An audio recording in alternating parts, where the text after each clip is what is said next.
চাঁদপুরের কচুয়ায় ব্যাটারি চালিত অটোরিকশা ছিনতাই করে চালক ফারুক হোসেনকে হত্যার ঘটনায় আরিফুর রহমান, আলামিন ও আবুল খায়ের নামে ৩ জনকে গ্রেপ্তার করেছে পুলিশ। উদ্ধার হয়েছে চালকের মোবাইল ফোন ও অটোরিকশা। শুক্রবার দুপুরে চাঁদপুর পুলিশ সুপার কার্যালয়ের সম্মেলন কক্ষে পুলিশ সুপার মোহাম্মদ আব্দুর রাকিব এক সংবাদ সম্মেলনে জানান, মাদকের টাকা নিয়ে বিরোধের জেরে এই হত্যার ঘটনা ঘটেছে। হত্যার শিকার চালক ফারুক হোসেন ও হত্যার মূল পরিকল্পনাকারী দুজনেই অটোরিকশা চালক। দুজনেই মাদক কারবারে জড়িত ছিল।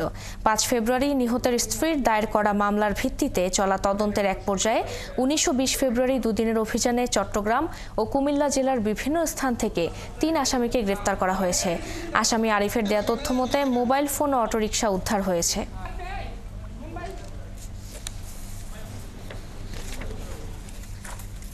এরপর আবার ইয়াবা ক্রয়ের জন্য সে ৫ তারিখ সন্ধ্যার সময় 10টার দিকে 9টা-10টার দিকে তাকে ডেকে নেয়।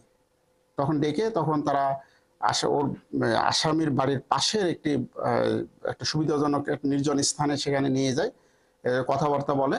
যখন ভিকটিম তার কাছ থেকে ইয়াবার টাকা চায় তখন সে বলে আমি আসতেছি, এটা বলে সে তার বাড়ির ভিতরে যায় এবং একটি নাইলনের রশি নিয়ে আসে। এনে তখন থেকে পেছন থেকে তাকে গলায় পেঁচিয়ে